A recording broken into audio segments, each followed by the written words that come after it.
Welcome to this podcast. My name is Bola Norbert, a teacher trainer of music, English literature, and ICT. I work at Unity Mubende campus in Western Uganda region. Today, I will be sharing with you why digital assessments are useful and how you can use them effectively in your classroom. Using digital tools for tests and exams has many benefits. One big advantage is automatic correction and feedback. This is especially helpful if you have many students. It saves time, which you can spend giving more detailed feedback on bigger assignments.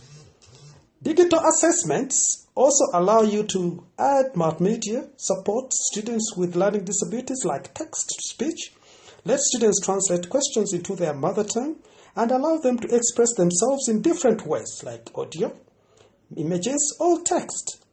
You can also review answers anonymously in class, which helps discuss mistakes and learning points without making anyone feel targeted. Choosing the right tool is important. Assessment results are important. They can influence whether a student moves to the next year or needs remedial support. Make sure your digital tool is reliable and fits your objectives. Some free tools only do multiple choice, which might not be enough to test deeper understanding. A good digital assessment should measure different levels of learning. Multiple choice questions for quick checks and open-ended questions for evaluation, analysis, or reasoning. You can even mix paper and digital sections if needed. Digital tools let you make assessments interactive. You can add videos or images, but only if they help planning. Platforms like Google Forms allow multimedia, question reuse, and databases for easy management. Preparing your digital test carefully is essential. Never try a platform which is new for an important exam. Test the platform and test beforehand. A first round with colleagues can help catch mistakes early and prevent time-consuming corrections later. Preventing cheating is also key. You can randomize questions and answers. Set a reasonable timer. Disable copy-paste if possible. Supervise the room. Use clear colors or tabs to notice off-task screens. And use extra security tools like Safe Exam Browser.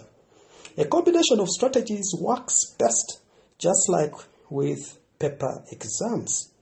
Giving feedback digitally is very important, but can be time-consuming. Automated feedback shows correct answers immediately and explains mistakes. Tools like Grammarly can give first-round feedback on writing, but remember, automated feedback cannot replace you. Combine automated feedback with personal guidance and dialogue. You can also record audio or video feedback on assignments using apps like Audacity.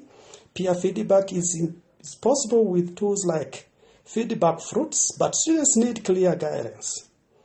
Digital tools and digital platforms and portfolios, such as blogs on Weebly, allow students to show their work and learning process.